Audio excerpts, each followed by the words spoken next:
welcome to another episode of the Red Arrow Health and Wellness Podcast. I'm your host, Marco, with my invisible co-host...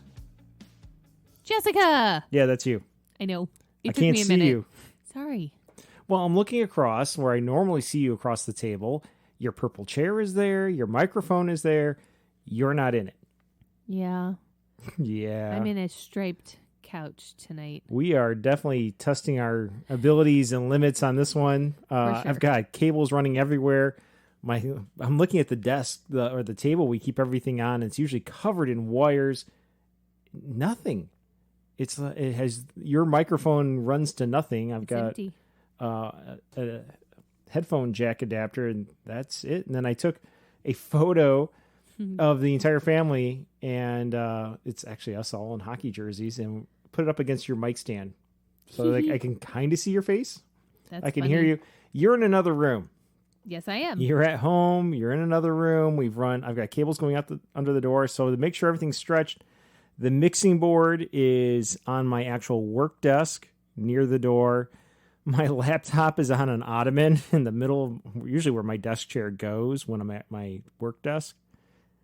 And makes it a lot of fun to play with the controls on the laptop because now I'm like bending down and, I'm over 40. I've got old man back. Haha. I've had a long day. So, yeah, it's weird. I got cables running under the door, across the basement, around an end table, and on a bar stool. You've got your microphone and you get to sit on the comfy couch, and we're going to do this episode. And Jessica, why is this such a screwed up episode, at least in terms of our setup to do it? I was hit with a known exposure to COVID at the end of the day today. Yay. So to keep our family healthy and safe, I am quarantining to the basement. So, we record down here. So right now you are confined to our office where we usually are. And I am in the living room area of our basement. And the guest room, the kids were great. They ran downstairs. They made up the guest room for you. They vacuumed. Yes, our kids are delightful. They brought your pillows down from our bedroom down here for you. Mm-hmm. It's not the end of the world. The wine rack is in the basement. It is. And there's like cable TV and Netflix, and there's a bathroom down here. So There's a treadmill. I'm not going to do that. There's access to the hot tub.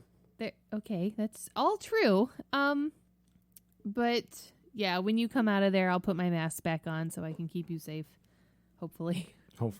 I guess we're gonna really. The nice part is you and I are both vaccinated. It's not like we just recently vaccinated and it has to take full effect. We got vaccinated in the spring. That's the fun thing. We're gonna see just how effective my vaccine is. But we've been keeping you away from the kids, yes. Especially at the time we're recording this. Kid number 1 is going for her second vaccination shot tomorrow, as long as she doesn't come in contact with somebody with COVID. Is her shot tomorrow? Yes. Oh, I thought it was Saturday. No, she's got 2 different hockey ice times on Saturday. Oh. And then Sunday is Apple Cider Century. We got bike riding to do. So yes. So I get to take my test on Sunday morning. So hopefully it'll come back negative and I can come with you guys to go do Apple Century. And if not, that will make packet pickup interesting too, because I don't think I can pick up on your behalf. I'll figure that out. Poop. Yeah. Well, hopefully it'll come back negative. It'll all be okay. But it's once again, we've done this twice before. We did this right before Halloween last year. That was pre vaccination. But we were trying to remember when that was today. Kid number 1 remembered, and we were discussing it at dinner because the rest of the family had dinner because you had to stay at the office late doing tons of paperwork because of this whole thing. And so we were discussing it, and it was Halloween. Yeah. In the lead up to Halloween, you were exposed, and so we had you coming in and out of the back door to the basement. We have a walkout basement. And you were living in the basement. We were leaving meals on the top step. Yes. And then it happened again, right? And you got the all clear, and it was when you had to go in and get swabbed at a doctor's office, and they had to send it out, and it took up to a week to get results. In the meantime, you lived in the basement. Yep. And it's a finished basement. It's not like we got her down in a cement dungeon.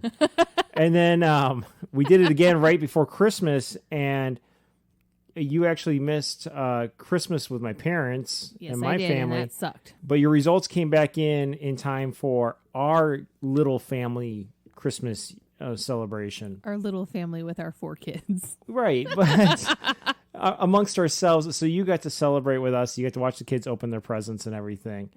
Those results came in. But yeah, it was the lead up to Christmas. You got exposed this time, at least. No holidays. No holidays, and you're vaccinated. Yes. Yeah. So hopefully it'll come out. But hey, we were on it. You knew you were exposed, and so the kids prepped the guest room. We had everything ready. We had food for you ready, and now we're still just making things work and being cautious because kid 1 is not fully vaccinated. The younger 3 are not vaccinated at all yet because they're under 12, and even if you're vaccinated, you can still spread it. So just being careful. Yes. Yay. So much hand washing. And on the plus side now, we know we can do multiple rooms with recording. Yeah. Yeah. It's pretty awesome. Hey, what are you drinking out there? I am drinking a very large glass of wine. I imagine that. Yeah. Very large. What kind of wine? So that's the fun thing about this wine. It has that weird German name that I can't pronounce, but I like your dad's pronunciation. It sounds angry. I bet it sounds angry. Your dad's pronunciation of the wine, the type of wine, is girls are meaner. So it starts with a G. There's a W in there somewhere, and it's got a U with those 2 little dots above it. I'm sure you guys can figure out what type of wine it is from there. It's very sweet. I enjoy it a lot, but I have no idea what it's actually called. I mean, to be fair, when I see it, I'm like, hey, you want some of that Glockenspiel wine? Yeah, it's a good time. Tons of fun. What are you drinking over there? I am drinking a basic autumn cocktail because today is the first full day of fall, at least the day we're recording this. Basic. And it is chilly. It feels like fall. It's raining. And actually tonight it is a dark and stormy night. So I am having a basic autumn cocktail, which is a low-carb pumpkin spice chai old-fashioned. But because that is a mouthful. But what? Oh. Okay. That is a mouthful. We're going to call it the Caitlynn. And the Caitlynn is delicious. It is pumpkin spice. It tastes like fall. To make this, I went and I took rye whiskey. And in this case, I actually used bullet rye. Put it in one of our little tiny mason jars. Put in a tea bag of chai that was pumpkin spice. And actually, the brand is that Tao, whatever, the Starbucks one. Yeah. And I think I put 6 ounces of whiskey in there. That did not all go into this drink, but just, let it sit. And I actually went in this afternoon and shook it up and let it sit for a while. To make it, though, I used 2 ounces of the rye whiskey, about a third of an ounce of sugar-free simple syrup. And we've said it before, we like the Tarani one, not because they sponsor us, just because we can get it on Amazon and it's consistently good. It shows up at our doorstep. Put in about 3 dashes of orange bitters. Gave it a big stir. I did it right in the glass. Put in a couple ice cubes, and that's it. It's your standard old-fashioned recipe, but the rye whiskey has been infused with that pumpkin spice chai. Awesome. I want to go back to the name of it. Yes. I think we should clarify how we came up with the name, the Caitlynn. Well, I mean, what other basic names did you want? There's Becky, Brittany, Jessica. There is. Caitlynn made me think of that lady from with a bazillion kids that used to be on TLC with the spiky hair in the back. It's Kate. Oh, yeah, but it's got to be short for Caitlyn or something. No. So we looked up basic well, we did do names on Google, and one of the lists had, no joke, 8 different spellings of the name Caitlynn. And I figure since there were 8 Caitlyns on the basic girl list, the name had to be Caitlynn. I mean, I recommended the Becky, but then I thought about Sir Mix-a-Lot and, oh my God, Becky, look at that butt. And also thinking about kid number 2 who loves birds found a gif of a bird going, Becky, Becky, Becky, Becky. And that's all I could think of. And I'm like, that's going to ruin my drink if I have to think of that. Because this tastes like autumn. It tastes like fall. Yeah. Even if that would have fit. But so we're going to call it the Caitlynn. Hey, when you're finding your list of basic white girl names, yes. What was the definition that went with Caitlynn in the various? There's like 100 different spellings of Caitlyn, which was amazing. Hold on, I gotta look it back up. Oh, this is good. Are you ready? Go for it. Caitlynn will go out of her way to make sure you're feeling all right at parties. Okay. I like it. If we had gone with Becky, what would the Becky definition be? Everything is always going wrong for her. Yeah. What about Jessica? Jessica. You know what? I think that I'm actually not on this list. Really? This is a different list than the other one, so just hold on. Let me just make sure I'm not on this one. Are you ready? Yeah. Horse girl. This is bull. It's not even funny. This is just stupid. Is it Although horse I girl do, because she rides horses and likes horses, or because she looks like a horse? I don't know, but I do enjoy the farrier videos on Instagram. So that's My something. cousin posts a ton of those. Is it horse nail clipping? Because those are She does that, but like she to also watch. does the adventure riding. I don't know what that is. She does because she did the Mongol Derby and goes adventure riding through Patagonia and all over the place. Yeah, you could follow her, Adventurous Barbie. Jessie is also on this list, Ooh. and it's always wanting to fight someone. Not so much with you. Nope. Anyway, Adventurous Barbie. That's my cousin who does the farrier stuff and the adventure riding and the breaking horses and training them wise and all that fun stuff. But back to us. Cheers from a remote distance. Cheers. Cheers. This is like more than social distancing. Like we got a door. You're in a different room. Ooh, nice. I cheersed. Yours was lame. Oh, mine's too full. I'll help that. So aside from potentially being exposed to COVID today, I mean, you remember when like being exposed at work would be like something different? Yes. Somebody there's an exposure at work. Like, whoa, there, we're going to call the cops. Yeah. Yeah. They don't have the COVID police. It's not like a real thing. No, it's just a made up neighborhood watch type thing. Yeah, like What's the that? basic name meetings. It's made up. What's But it's that funny. neighborhood app? Next door. There you go. Not sponsored. No. God, no. Oh, aside from all that, though, how was your week leading up to today? And actually, how was your day going until this hit the fan? My day was actually really fantastic. I had a great day today. And then What made it a great day? a lot of things went right today at work. So that is always Like nice. clients hitting milestones and benchmarks and everything? Yeah. Okay. Yeah. Therapists like finally Therapists doing skill the sets that they've been things. trying, because they were constantly in development too. Yep. Everybody was doing all of the things. Our group was working really well together.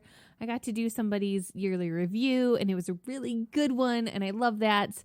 And yeah, like it was just There's all sorts of warm fuzzies there. there was a lot of good news that happened And today, then it turned to and everything just sort of hit the fan at the end of the day. But yeah, it was up until that point, it was a really, really nice day. So that was good. How was your day? How was your week? My week's been good. My day was great. It was super productive. Got up, got the kids out the door to school, got home, and then actually I'm like, you know what? I am going to try to get some work done, but also I'm going to be doing it on the treadmill just a jog. So I was jogging on the treadmill, getting a workout in, reviewing various documents on my phone while I was on the treadmill. So I'm getting exercise. I'm being productive. Got off. Went out, had to pick up kid number 4 from preschool. We did that. She was all excited. She had a great day. She's just jumping up and down in her little yellow rubber ducky.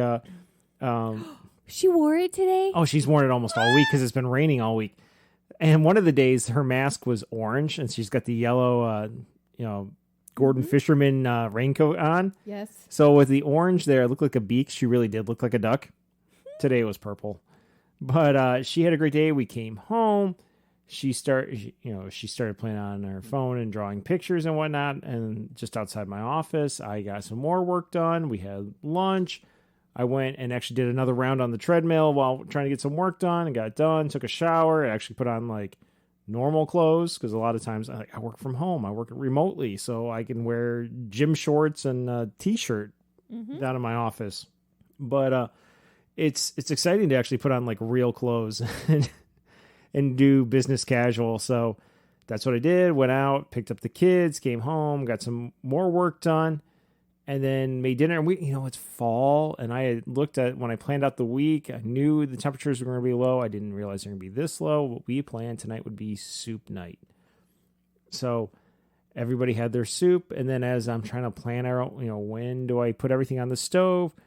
That's when I start getting the texts from you going, I'm going to be late. There was an incident. The day turned to shit. I might have been exposed to COVID. Yeah. And then it just kind of went from there, and the kids were trying to like, why did Dad suddenly get grumpy? And it's like, because Dad doesn't, get to snuggle with Mom for a few days. I didn't say that, but that's pretty much what it is.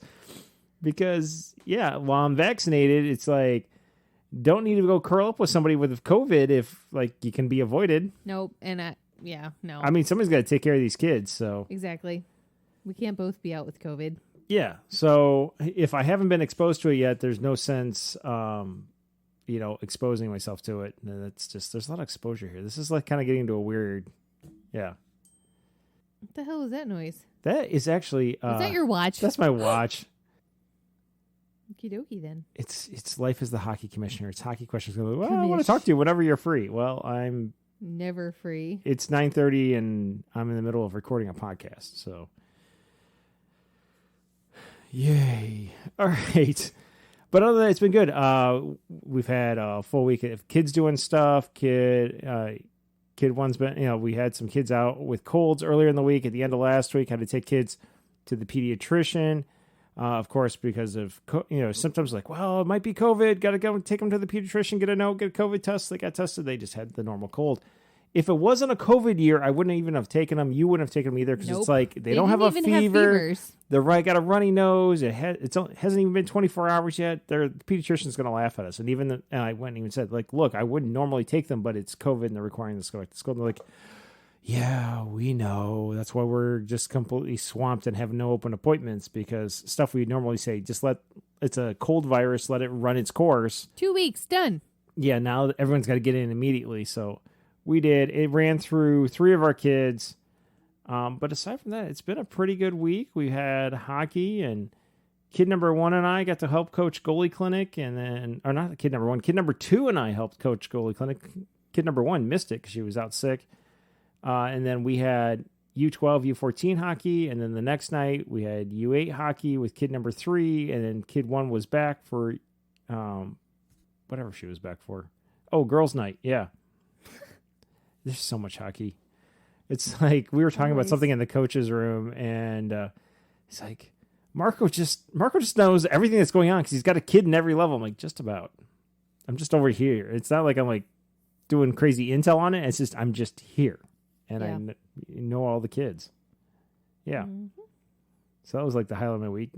Paperwork and stuff is not exciting.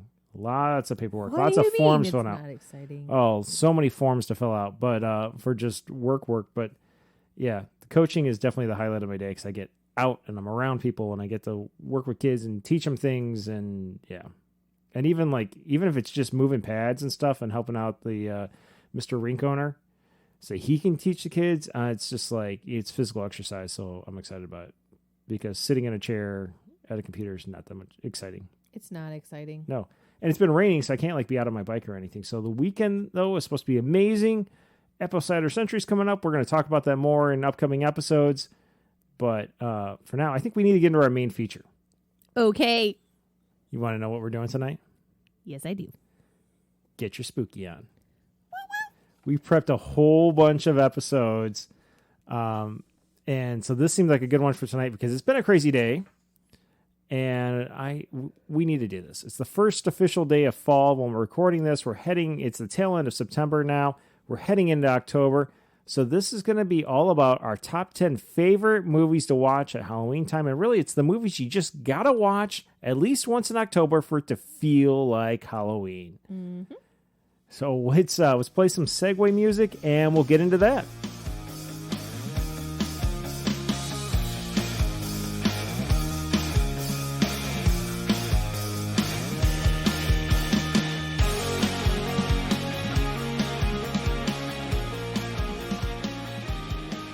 All right, Jessica.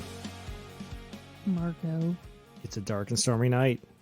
The mood is right. let's get into this. Our top 10 That's favorite like the Halloween movies. Movies you just gotta watch at least once in October to feel like it's Halloween. What, you gonna pick on my intro to this? Yes, because it sounded like the intro to TGIF on ABC. On Halloween, yeah. Nuh-uh. Mm-hmm. Every week. Every week was a dark and stormy night. Okay, that part was from Halloween. It's a dark and stormy night. I can't do the voice tonight. It's not gruff enough. I need like a sore throat or something. Yeah. Maybe if I catch the cold the kids had going around this week. Seriously, don't. It hurts. All right. This is what we're going to do. This is our top 10 favorite Halloween time movies. They're not necessarily Halloween per se movies, but they're movies we need to watch around Halloween time for it to feel right. Yes. And then it really spices up after you go through your list or my list. I went and quizzed the kids today on theirs separately. Pulled them in one at a time into our library, had them close the French doors, and my watch is dinging. Anyway, and so I've got those when we get done. Cool. So Jessica, starting at the bottom of your list, you're number 10 on this top 10 list. What do you got? Night of the Living Dead, the 1968 version. This is the one that really, I mean, I know the movie Bus will go, there were zombie movies before this, but this really, really started this whole chain of zombie movies that just kind of picked up steam, and now it's like zombies are everywhere. Yep, it put it on the map. It's a classic. They made it for almost it's in no black money. And white. It's great. Wait, is it in black and white? It's in black and white. It's made but for. But is the beginning in color? In the cemetery? Yeah, I guess we just need to watch it again. I haven't seen it since last year. Yeah, I don't remember. Anyways, I like it because it is quite creepy. There's especially a scene in the basement that's to make the zombies look like they really aren't uncoordinated everything. They actually had the actors walk backwards. Then ran the film in reverse, so when they're walking forward, it's all like disjointed and messed up. Yep, it's pretty fun. And there was a lot of simple photography tricks like that they were able to do this on like essentially no money, shoestring budget. Yeah, but make it such a classic and have all these things that really just creep people out, and that's why you've got to watch it every year.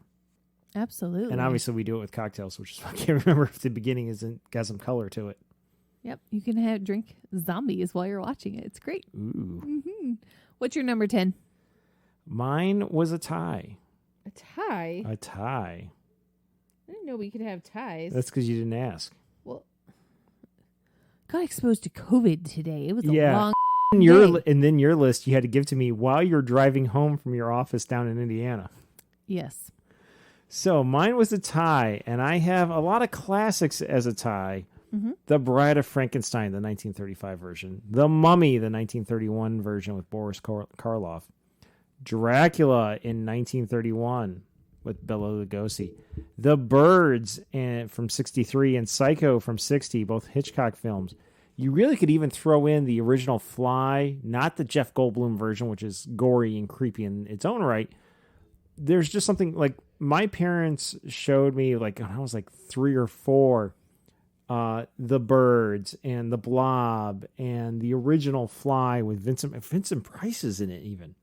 Is he? Yeah. So those old black and white ones, while they're cheesy and they're just something classic Hollywood about them, but also classic Halloween. And there's something I've been watching since I was a little kid, and it makes me think of this time of year. Awesome. Yeah. So fun. So fun. Jessica, what's number 9 for you? Number 9 for me is not scary. It's The Lost Boys. It tries to be. It tries to be scary, but it's not. It's The Lost Boys from 1987. It has Kiefer Sutherland in it. It has Edward Herrmann in it. And the Coreys. The Coreys are in it, of course. And it has that one lady that's in like all the movies and sitcoms. Like she's always like the hot wife with the fat, out of shape husband. Yes. I don't remember what her name is. I can't remember either. But it's like, can we get enough? I mean, how many more sitcoms do we need like that where the wife is a total babe and the husband is just a complete slob? That's all of them. I know. Because they're written by out of shape dudes. And it has Diane Weiss in it, so that's fun. She is fun. She's a good actress. She is a fantastic actress. I adore her. She's good in everything. But The Lost Boys is like a fun little campy 80s vampire movie, and it is pretty much the only vampire movie I can tolerate. Not even the Bram Stoker. I hate that movie. I hate Stoker it. one with even Keanu Reeves cannot save that movie for me. even Gary Oldman. Nope. He does do a good job acting in that one though. He's good in everything. In fact, I had seen it, and then later heard like, oh, Gary Oldman was in that. Like, what? Which character did he play? I'm like, oh my god, he was Dracula. Because he's a chameleon. He is. He's a very good actor. Yep. But yeah, this is just, it's a fun, campy movie. You got to watch it at least once. Once a year. That's enough. Kiefer Sutherland is the quintessential bad boy in this movie. When he's not saving the world in 24 hours. That's right. Yep. This was well before that.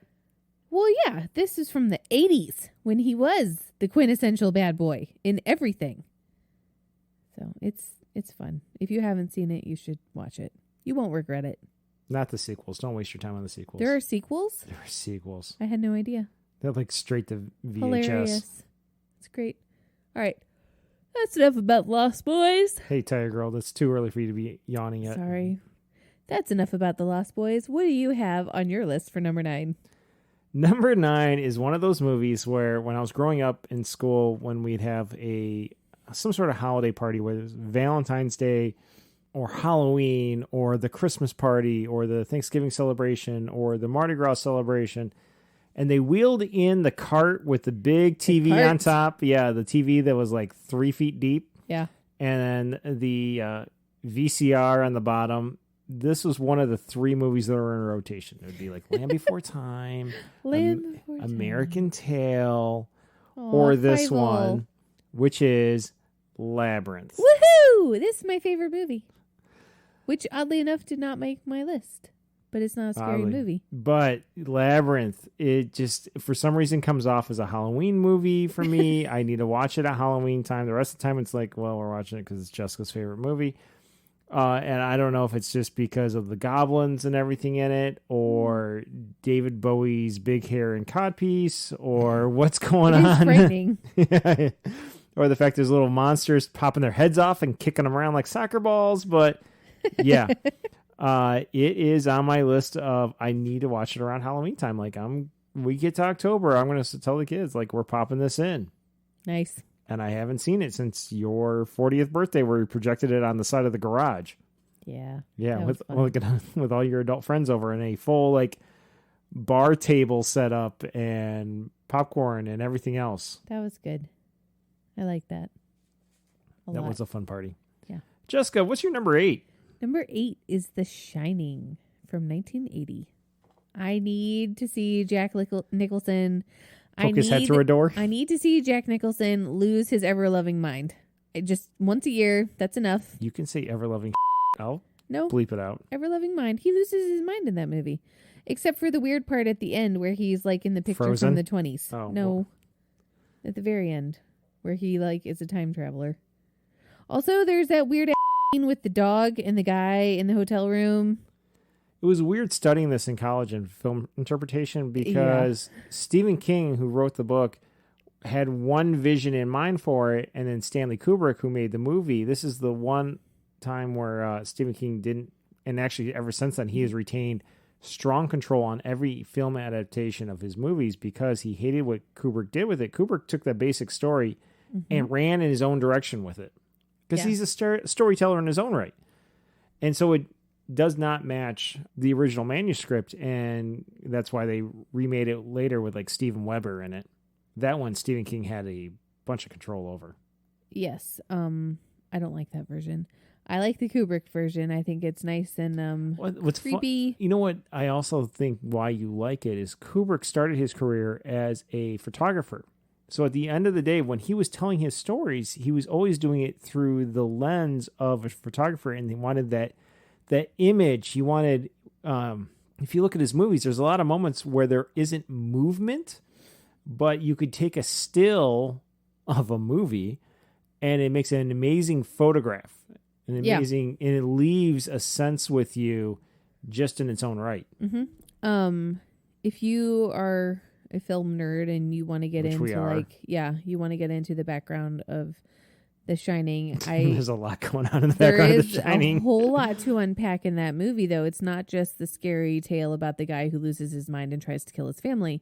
You want to watch the documentary Room 237, which is the room with the creepy woman in the Shining. But they really break apart how they made the movie and all the weird things that are in it and all of the symmetry that occurs and all of the background stuff with like basically a shot by shot analysis of things and how the layout of the hotel is impossible. And it's a lot of fun and it's really interesting and it'll make you think. So now, when you and I took film interpretation in college as undergrads, and we didn't take it the same semester, and we were definitely not in the same section then, but we took it from the same professor, and it's not like film interpretation at other schools. Like my brother took it at U of M, University of Michigan, and it was what you would expect when you hear film interpretation. They did a lot of foreign films, and he like could not get interested in the material. You took it and you did a whole series of horror movies that year. It was amazing. It was an entire semester of solid horror movies, and we went through. You had to watch 2 movies a week, and you had to go to lecture. Yep. Your lab was going to a movie theater basically on campus and watching. And if you didn't want to go to the lab, you could always rent them if you could get your hands on them. Right. I did not have solid horror movies, but I had Jaws and Thelma and Louise and Apocalypse Now and The Wall. Oh my God. The Wall is a great movie until you have to sit and think about every shot. Why are they tracking in this way? Why are they using this imagery? Why are they using this lighting? Holy crap, there's a lot going on in that movie. Yeah, there is. But mine, it was pretty fun because at the time, horror movies were like my jam. So we got to go through history with horror movies and then break them apart for all of the various themes that you learn about in film interpretation and practice breaking apart all of these scary movies. What, 26 movies we had to cover in each semester? Like that. It was a lot. I think our last movie that we watched in my class was Blair Witch Project. That shared professor that we had yes did his dissertation on The Shining. Yes, he did. So there's a lot of Kubrick stuff. Yep. Fun times. What do you have for your number 8? That's enough about The Shining. My number 8 is definitely not a Halloween movie per se, but it is done by someone who does a lot of horror movies written in. Hello? Did you die? No, I was thinking. And this is one that I thought was great as I was a kid. And actually looking at my list and looking at the dates of the movies, you can definitely tell I was a child of the 80s. This one is, and by the way, I hear they're remaking this one. Well, that's bull. Well, I hope they don't screw it up. They will. But this one is Big Trouble in Little China. Come on. What child of the 80s wouldn't love this? There are monsters. There are ninjas. There's a dude driving a big rig called the Pork Chop Express. I mean, everything's going on. This movie is terrible. Oh, my God. It's hilarious. It's so bad. There's a dude named Egg. I mean, come on. They go in the sewer. Oh, my God. Kurt Russell's in it. Kim Cattrall's in it, Sex in the City. Okay, but no. This movie is awful. It's campy. It's hilarious. There's action, and I think it's more that it ties me back to my childhood. Yeah. Than that it's not a cinematic masterpiece by any means, but it's got all those components, and it's fun, and I can't wait to show it to our kids. I think some of them have seen it, haven't they? They might. I think the oldest, showed the boys. The boys might have seen it, but I don't know. We'll try it again this year because they can watch it. It's not like it's not bad. Terrible. I know it is a bad movie, but it's not like going to. It's awesome. It might twist them. It is awesome. Awesomely bad. Awesome. Okay. Yeah. What's your number 7? Speaking of awesomely bad, come on, Jessica. Bad. Not only is it awesomely bad, you can explain why it's on your list, which is an awesomely bad reason. I love it. Yeah, as you were explaining to me when you're in the car and I'm like typing stuff into this list. I'll tell you. Yeah. My number 7 movie is Scary Movie number 2. Back when the Wayans brothers were involved. Or that wasn't just the brother. Yeah, the whole family was involved because they've actually made scary movies when they've left the franchise. Yep. But yes. Scary Movie number 2. Not number 1, because number 1 is a little bit creepy. Scary scary movie number 2 is just downright hilarious. So funny. And there is one quote in particular. And what is the quote that always... Hold on. Yeah. I gotta open up the quotes part. Just... Oh, you know it because you said it on the phone. So I almost wish you were like, we're still in DC and we would take public transportation. You're like people were on the metro in DC and they talk on the phone like no one else can hear the conversation, even though you're a train car full of people. And I wish that you were having this conversation on a metro train. All right. So I found it. It's between two characters. They're in bed together. They're messing around. And they're getting some dirty talk. Yeah, the guy says, let's do something freaky. And she says, ooh, like what, Ray? And he says, I don't know. Why don't you talk dirty to me? And she pretends to be all coy and whatever. And he goes, come on, you're a bad girl. And she says, okay, I'm going to work this. I'm going to make this mine. And he says, yeah, work it. It's all yours. And she says, I'm going to piss on your face. And I'm going to fart in your mouth. I'm going to on these walls.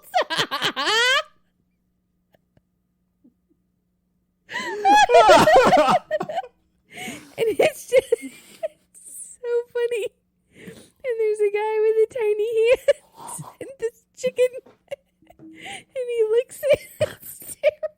The mashed potatoes, because you love some mashed potatoes. I do love mashed potatoes. He used a strong hand. Yeah, this is Chris Elliott. My strong hand. Oh my God! And Tim Curry's in it. Tim Curry is in it. Okay. David Cross is in it. No, Everybody's I don't like in him. It. I don't but like Tim him either. Curry is fantastic, and he is weird in this movie, so that's good. Yeah, it's just I don't know. It's shout out to Tim Curry because some things that didn't make our list that oh my could God, have. I completely forgot about Rocky Horror Picture could have made this list, but Yep. it didn't, and Clue could have made this list, but it didn't. Yep, absolutely. I love both of them. Yeah. Rocky Horror is one that I do actually have to watch every year for Halloween, but it just didn't make this list. I don't have to watch it every year, which is why it didn't make my list. But you and I have watched it. We own it. We own it. We've watched it on Halloween. I remember watching it in your dorm room at Western when I was still at Michigan Tech. I just happened to be down that weekend, and we actually that was the first time we ordered Taco Bell. Indeed. Together, which was the first time I had Taco Bell. We've spoken about that before. Anyways, that's enough about Taco Bell. Anyways, scary movie too. It's hilarious. It's not scary in the least bit. It is not for kids, so do not let your children watch it. Wildly inappropriate for them, if you couldn't tell from that quote I just read. Along with the clown underneath the bed. That clown is not friendly. What's your number 7? My number 7 actually is scary, and especially as a child of the 80s, it was terrifying. And there's so many classic quotes coming out of this movie, and it is also a real estate developer's nightmare, which is Poltergeist. Yes, they built it on a cemetery. Yes, they did. A burial ground. They didn't move the bodies, only the headstones. I mean, come on. Every time we do a deep clean of the house, we come into the room and go, this room is clean. This house is clear. This movie has Craig T. Nelson in it. For that reason alone, you have to watch this movie. Because Craig T. Nelson is phenomenal in everything that he's in. Spielberg was involved. Did he direct that one or just produce it? He did not direct it, but he wrote it. And I'm pretty sure he was probably a producer on it. I know that he was. Go into the light. He didn't direct it, but I'm positive that he was quite very much involved. Yes. Yeah, that was also when they found out later when they're in that bog of water and the bodies are popping up. They the props department got the skeletons from medical school. Yeah. Yeah, there's so many backstories on what was going into that movie, which just makes it even creepier. Great at Halloween. I kind of get annoyed when the tree eats the kid. When you start watching it in March, I'm kind of like, really? But October, yeah. When it's dark and it's especially where we live, it gets windy and the trees are knocking against the house. Yeah, we have a giant tree in the backyard. It could totally eat our kids. Yeah, oh God! But when it's windy and dark, kind of like tonight, and the trees are rocking around. It's a perfect night to watch Poltergeist. But we'll wait because it's only September at the moment. it's a great ghost story movie. So It is a great ghost story. If you like ghost stories, you are going to love The Poltergeist. And if you don't like ghost stories, there's number 6 on your list. It's The Birds. What's scarier than The Birds from 1963? Not Nothing. to be confused with like, the animated ones from Warner Brothers. That's When the Angry Animaniacs Birds. had, no, I was thinking about Animaniacs where they had those, like the ones with the New Jersey accents. No. It was like, This is The Birds with Tippi Hedren. yeah, not the ones that speak And like they're in Alfred Sopranos, but they're and- pigeons. That guy with the jaw. Hold on, I'll tell you in a minute. Not Rock Hudson. No. Yeah, Rod Taylor. wannabe Rock Hudson. Right. Jessica Tandy is in it. She's great. Veronica Cartwright is in it. She is in Candyman #2. I know that off the top of my head without even looking. Nice. And she was in Scary Movie #2. Really? Yeah, actually. Was she standing around the piano, or was that Yep, Scary Movie she 1? is the mom that took care of the Oh, chick that she was. peed. Yeah. Mm-hmm. Yep. Anyways. Yeah. Where you got Andy Richter there playing the priest who's like very interested in the young kids. No, that was James Woods. Oh, was it? Yes. I thought Andy Richter's the priest. He's playing the piano at the beginning. Yes, there are 2 priests in that beginning scene. Anyway, back to The Birds. The Birds. I love good classic horror movie, and The Birds definitely fits the bill. Suspense, great job with camera work to get you all worked up. Yeah, the backstory is fantastic, where Alfred Hitchcock is terrible behind the scenes, and he always was abusive to the actors. He always was. It was the 60s. I know. That's how it was. But so their terror is real on camera, which makes and the movie, some of their injuries were too. Exactly, makes the movie even more believable. So that's why it was tied for my number 10. Yep, I love The Birds. It's great. It is not Halloween. It's not October until I get to see The Birds at least once. What is your number 6? Mine's keeping my 80s theme going. So my number 10 was that whole tie of things from like the 30s and the 60s. Number 9 was 86. Number 8 was 86. Number 7 was 82. And number 6 is from 87. And you've already talked about it. It's The Lost Boys. Yeah. The Coreys, Edward Herrmann, Kiefer Sutherland, all that stuff. Mm-hmm. Vampires, Surfing Town. Yeah. Awesome. Cool. So we're not going to spend a lot of time on that because we already spoke about it. Let's just jump to your number 5. My number 5. It's not from the 80s. No, it's from 1986. And and here's what's funny. When we were talking about this, because we were like, okay, what year did that come out? And I wanted to say 97. You're like, no, that was 99. No, I said 98. 98, whatever. I was closer. It's 96. It's from 96, and it's Scream. And I love this movie. And it's great. What I love about this was Killer. How could you not love it? And I love the twist. When they did the big hype for it and the media blitz for it, it was hyping up Drew Barrymore. Yep. She gets, spoiler alert, which, okay, look, it's been out since 96. If you haven't seen it, tough. But she dies in the first couple minutes, like basically the first scene. She does. Yeah, no, this movie came out and it was a big deal. And one of my friends went to see it. He was like the first one in our group to see it. BFD, big deal. Yep. And I was like, how was it? How was Drew Barrymore? And he goes, well, she was great, but they killed her in the first 5 minutes. And I was like, the fuck? Why? He goes, well, because they have to. So you have to see the movie to find out why. But yeah. What? Remember that line in The Rock? Like, I'll take pleasure in gutting you, boy. Yeah. They for sure did. They were gutting her. They did do that. It was gross. Yeah, I like it. It's a great scary movie. It freaked me right out. I was a fun story. We rented it. Like, I didn't get to see it in the theater, but I did get to rent it on video. You remember that, right? Yes, I am. And my parents went out for the night, and so I was home alone, and I watched the scary movie in the dark. And I got 3/4. That's how the babysitter gets killed all the time in these movies. And I got 3/4 of the way done with the movie. Did you tell your brother, like, I'll be right back? I don't even think my brother was there that night. Did he tell you, no, I'll be right back? Shut up and listen to the story. Got 3/4 of the way done with the movie, and then the phone rang. And I jumped. I jumped like 3 miles in the air. And then I was like standing in front of the phone, and I was like, do I answer it? No. Yes. I answered it. And I was like, hello? And my dad just started laughing on the other end of the phone. He was like, just calling to make sure you haven't peed your pants yet. I was like, you're such a jerk. I haven't peed my pants yet, and don't scare me with the phone. Also, how do you know that the phone is a scary plot point of this movie? Because I know about movies, Jessica. The end. That's the end of the Scream story. The end. What's your number 5?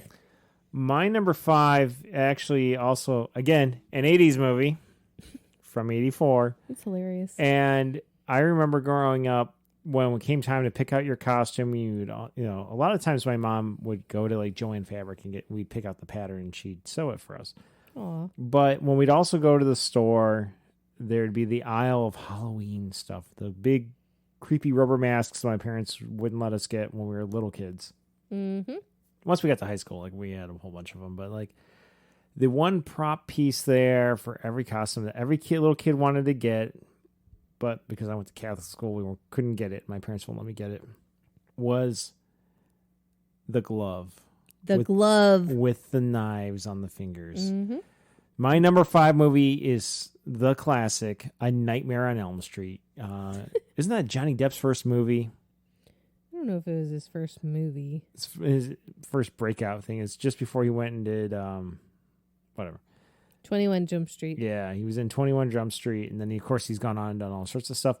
But it is a classic horror movie, slasher movie. It spawned the whole franchise, but that first one, there's just something about that first one that's classic. And also, I mean, Freddy Krueger, which, like, of course, if you've seen the actor without his makeup on, he's this mousy little guy.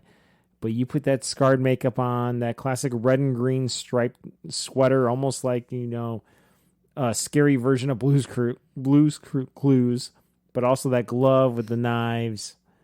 I mean, I can still picture the costume piece where it was the gray plastic fingertips with the knives coming out. Mm-hmm. Everybody wanted the thing. If you had it, you were like the coolest. You were hot. You were the coolest of cool. That was the Halloween costume we wanted. And that was like the entire, from 84 on to the rest of the 80s. Everybody wanted to be that for Halloween if they could get past their parents with it. IMDb says that this really was Johnny Depp's first movie. So that's fun. That's what I thought. Well, yeah. Awesome. What's your number 4, Jess? Number 4 is Poltergeist. Oh, okay. So I love Poltergeist. It is for sure not Halloween until I see it. If I need a good ghost story, I'm going to look towards Poltergeist to scratch that itch for me. It's great. Also, Craig T. Nelson. Okay. He's phenomenal. He was a coach. He is a coach. Okay, you're number 4 because it's different than mine. Yeah, my number 4 is, again, from 1984. Who are you going to call? Ghostbusters. I mean, come on. Ghostbusters, another classic. You can watch it year-round. It's not Halloween specific, but it's ghosts and goes with Halloween. Our kids love the original. Mm-hmm. And, I mean, I could just sit here forever and go, but really, original, classic, all the actors. Hell, Ernie Hudson's from Benton Harbor. That's just down the street from us. Yep. Ghostbusters, so we're from the 80s, right? I remember, like, making the costume, like, with, like, a tan shirt and, like, tan pants, and then a cardboard cereal box and finding, like, fabric straps to make, like, a Proton pack. That's cute. And that wasn't even just for Halloween. That was just playing with my brother in the backyard. When I was little and we got our very first VCR, it came with Ghostbusters. And so it was like the first movie that I got to watch on our VCR when we got it in the 80s, back in the 19s. The 19s, as Kid 1 talks about it. Mm-hmm. The 19s, 4,000 years ago. Yeah. And back when Al Capone was running around and hadn't seen John Ghostbusters Dillinger before, but since it came with the VCR, like my dad let us watch it, and I was like, this movie is amazing. It's got ghosts in it, and these dudes get them. This is great. Slimer, yes. Let's not get into the whole Dan Aykroyd thing with the zipper scene. Ew, no. That's the thing, like when you watch it on TV, they edit out, and then you forget that it's in there. When you watch the unedited version. When the movie comes with your VCR, there is no edited version. Yeah, I know. And I remember watching that going, what's happening there? Why is pants unzipping? I remember that too, going, what the hell's going on? Why is he going cross-eyed when his fly goes down? Well over a decade before I figured that out. And I was like, Yeah, that's something. Probably didn't need to have that in that movie. Well, it was. All right. Anywho, that's Ghostbusters. Jessica, what's your number 3? Number 3 is The Conjuring from 2013. Oh, not very 80s of you. No, You're it's all not. over the place, though. I am. You're I like 68, a good, 87, 80, 2001, 63, 96, I like a good scary movie. 82, I don't discriminate 2013. decades. I know, but no, and the this classics one, are the classics. They are, but this one is also going to be a classic. That's true. It is creepy. It is wonderfully creepy. It's very well done. It's nicely shot. It has a great storyline, and it's scary. It's got good jump scares in it. It's got good like fake out scenes in it, and it's just a scary overall story. And I love it. Especially when you watch it late at night, and I'm off at hockey on a Sunday night because that's when you watch most of your horror movies. Well, you don't want to watch them with me. Not usually, but especially like in But you have watched July. This one. Yeah, I mean, I watched all of these with you. I know, but you watch them this all the is time. But probably the most recent when I go to one. hockey on Sunday nights, you're like, go, stay as long as you want, enjoy, have fun with all the people. I'm gonna go watch horror movies or cheesy chick flicks. Well, yeah, that's what I do. But yeah, The Conjuring, it's fantastic. Hey, I just saw a thing today that the Conjuring house is up for sale if you want to spend $1.4 million on a haunted house. That. No. Anyone that has seen this movie should be saying no to that. Absolutely not. That witch will invade your body and make you murder your kids. Nope. Mm-mm. No, thank you. Well, there you go. Yeah. What's your number 3? Oh, speaking of invading bodies, my number 3 is not from the 80s, but it's from 73, The Exorcist. Nice classic scary movie. Nice classic scary movie. Even though if you are familiar with the Georgetown area, you know that you cannot jump out that window and fall down the Exorcist stairs. That's right, you can't. It's physically impossible to go that far. But the Exorcist stairs are there. They're great. If you're a runner, by the way, run up and down those things. That's a workout. And then we actually took Halloween photos of Kid 1 and Kid 2 when we lived out in the D.C. area. They were babies. I mean, it was like 5 miles from our house. We drove over there. When you're actually there, you park at the little gas station Quickie Mart thing there. And then you know the stairs aren't that exciting because they're between the convenience store and a dumpster. And it's just runners. I mean, it's tourists taking photos with it, and then runners running up and down it. In between the runners, you pose your kid in their Halloween costume and take the photos, and then do some photo editing to add some smoke and make it creepy. Yep. But it's there. I mean, and the kids at Georgetown, the college students will project it on the side of a building. They meet up on one of the lawns on Halloween at night. Yep. And there's a tradition there. It's a great classic movie. I remember because I'm a little Catholic boy that grew up. When I was going through the confirmation process, my confirmation sponsor was my brother-in-law, and we watched The Exorcist on laser disc. Those things are like nice. The size of a vinyl record. Those are ridiculous. But they're like basically a DVD. They're so huge.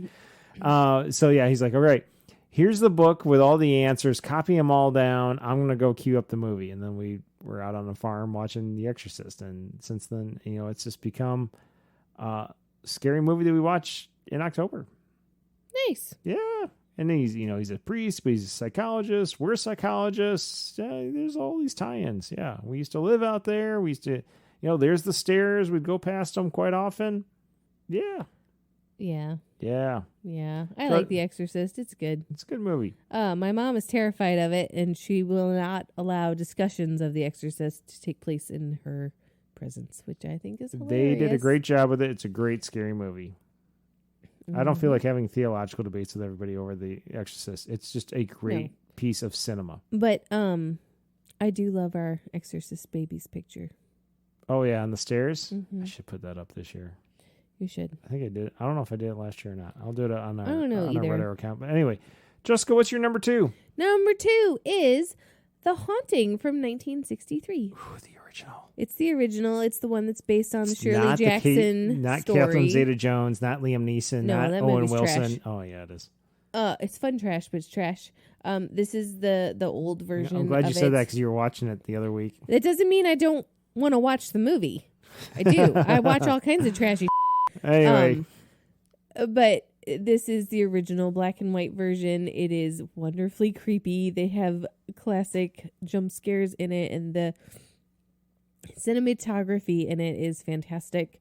They use a lot of camera tricks to make their special effects happen when the hauntings are taking place. So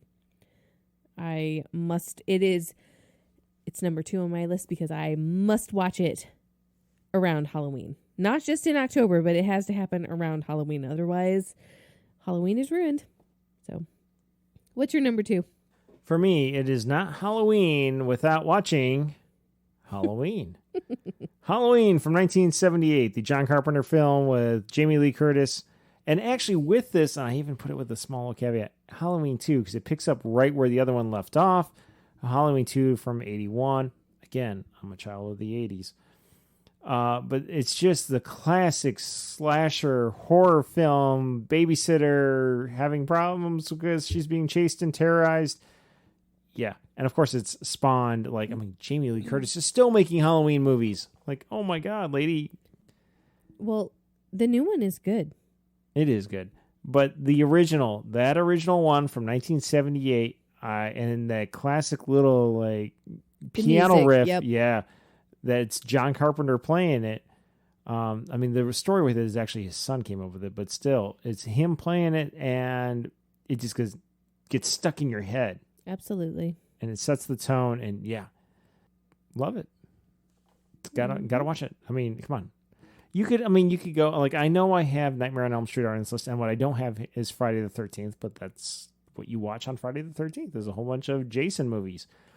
But that's Halloween, true. You gotta watch the gear up for Halloween. You do. And if you have never seen the movie, turn on AMC on Halloween or the night before Halloween, and they will be looping all of the Halloween movies. And of course, the most overused piece of Halloween trivia for the Halloween movie is that creepy mask, the Michael Myers mask, which, by the way, I play hockey with a guy named Michael Myers, too. So we like every time we get around to the draft, Michael Myers, man, that's a killer pick, man.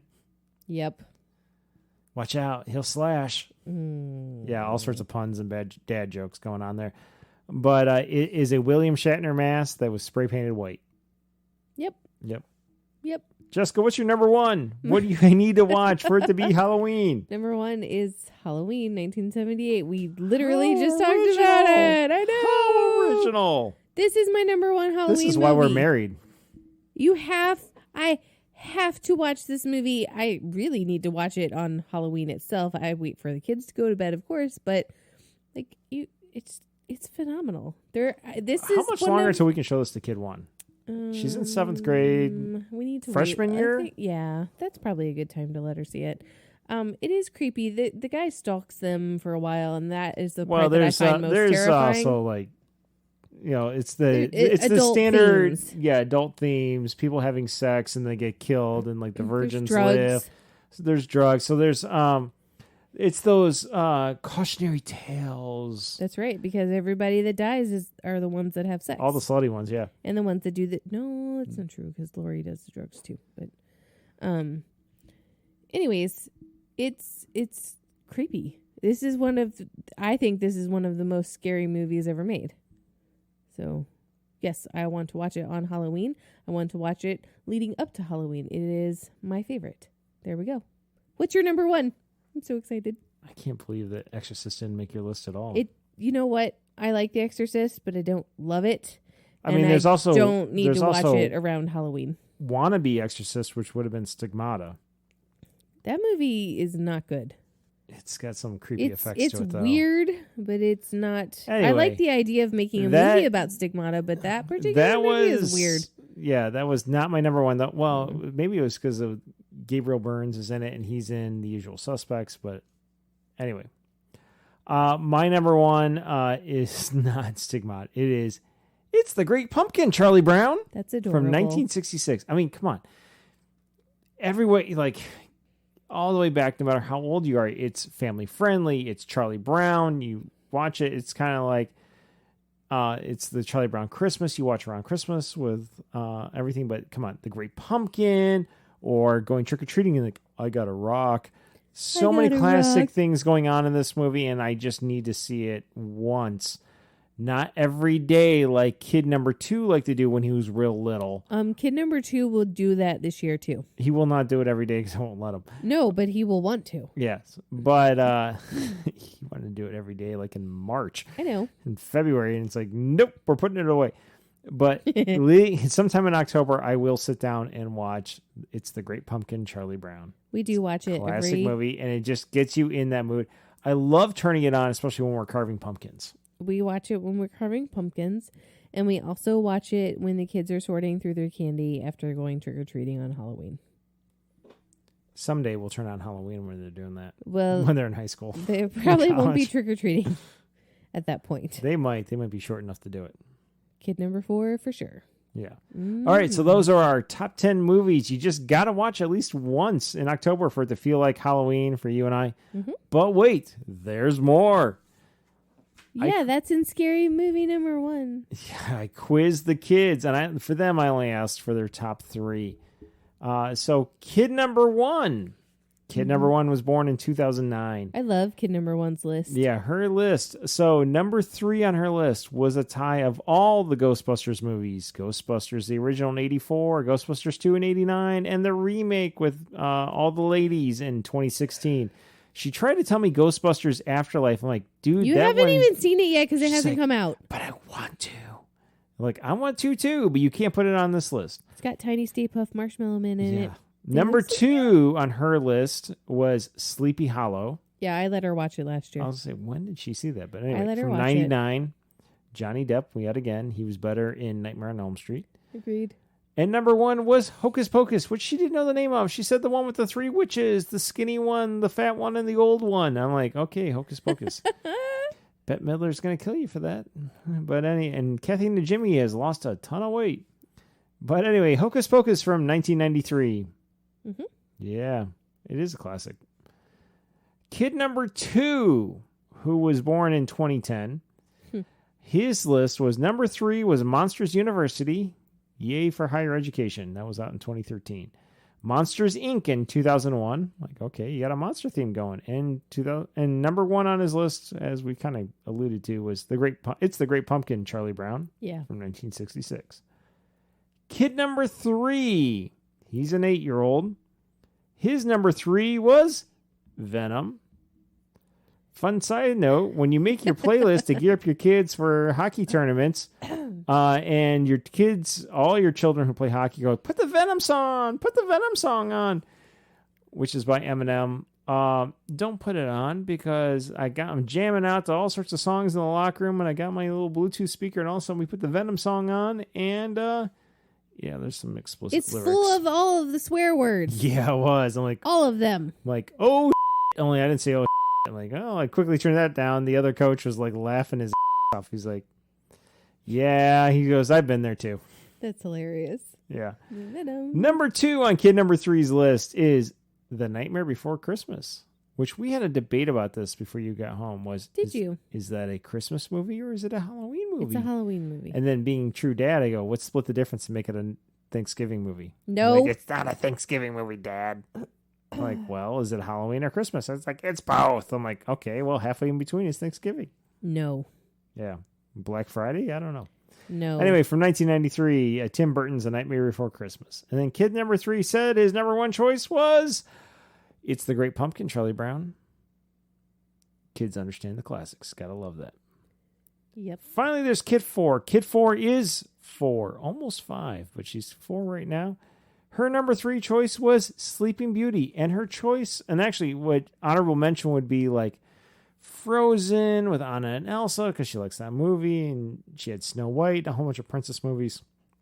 But number 3 was Sleeping Beauty because Maleficent is a giant dragon and it's scary and there's fire and it's dark. And yeah, I'm like, I love your rationale. I don't think she's wrong. I don't think she's wrong. That movie is really scary. But I also think like you're your mother's daughter. Yep. And you totally get this, and boy, you're awesome. So 1959, Sleeping Beauty was her number 3 choice. Number 2 choice was Monsters, Inc. from 2001. And her number 1 choice was a family of films. The whole Star Wars Skywalker saga. All 9 films, 1977 to like now, through the rise of Skywalker. She tried to throw The Mandalorian on there too, and I had to explain to her that's not a movie. She goes, it looks like a movie. I'm like, that's because they did an awesome job with it. So those are our recommendations, our top 10 lists, and our kids' top 3 lists of favorite Halloween movies, those movies you just got to watch at least once in October to make it feel like Halloween. And that's where we're heading into is Halloween. Timeless classics, so that has some staying power too. As we post this podcast, it's not just topical. Aside from the fact that hopefully our whole COVID conversation at the beginning was just topical to this year or last year. We'll see. Or, God, only time will tell. Anyway, Jess, yeah, that's fun. Apparently, I got to go do some commissioner stuff and make some phone calls. Well, have fun doing that. Yeah, you have fun with whatever wine you have left out there. Yep. Yeah, I sure will. This has been bizarre because I'm still sitting across from an empty purple chair with like your photograph propped up against your normal mic. I'm still sitting out here by my lonesome. Yeah. Mm-hmm. Sadly, we got like another podcast because we're way behind on our production schedule, so we need to do 2 this weekend. So we'll probably do another one either tonight or not tonight, but tomorrow or the day after. So at that point, we won't have your results, and we'll probably still be doing these like weird 2-room recording thing. Probably. Oh well. But for now, this episode was fun. Loads of fun. Until next time, this has been another episode of the Red Arrow Health and Wellness Podcast. This is episode 82. We got 81 other ones to go back and check on. This is definitely a Halloween-centric one, but it won't be our last, or at least not fall-centric. Hooray! Yeah, we got some other fun ones planned. Great. But for now, it's been fun. Yep. Bye. Bye.